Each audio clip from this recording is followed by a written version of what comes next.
church of Ephesus. And let's go ahead and start in verse 1. Hi, kiddos. Paul says, "When I think of all of this, I, Paul, be a prisoner of Christ Jesus, for the benefit of you Gentiles, assuming by the way you know God gave me this special responsibility of extending his grace to you Gentiles." So I want to talk about Paul for a moment. I'm not sure if you know his story much, but the Apostle Paul got radically born again. We know that he had an encounter with Jesus. We know that he was radically changed from trying to kill Christians to then spreading this gospel of Jesus.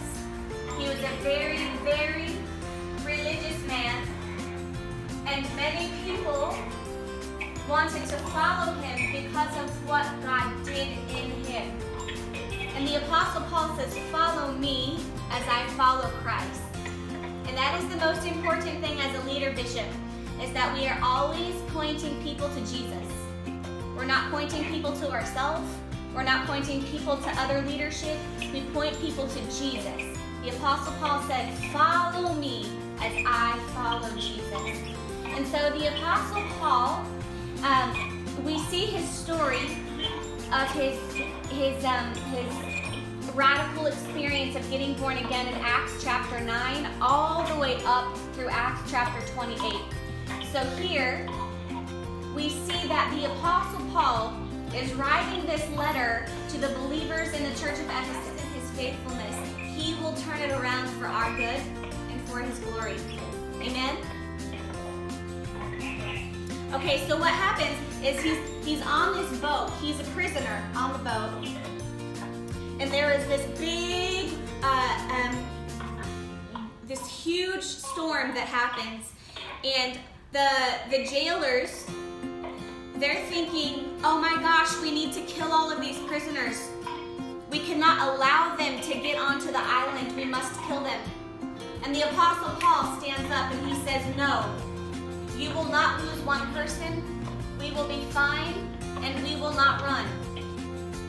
So they make it to the island after the shipwreck, and every single person was still there.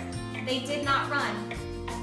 And so as the Apostle Paul is sitting down with these men and women, or with these men, they're making a fire. And what happens is a snake comes out of the fire and bites him. Yes. And so what happens? Paul, he shakes off the snake, and the people think he's going to die because it's a very poisonous snake. But the Apostle Paul shakes it off, and he doesn't die. What happens is he lives, and it's a testimony to the power of God. So you and I, we can go through very challenging times right now, such as the coronavirus. It might look like we're going under, that the shipwreck is going to destroy us, but God says, "Trust me, trust my voice, trust my faithfulness, for I will pull you through, for great is my faithfulness. I do not abandon the righteous, I do not forsake my children, for I am in the midst of you." God is in the midst of you today.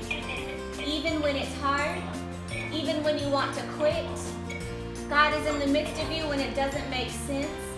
But we have to trust in his word that he will fulfill his promise to you.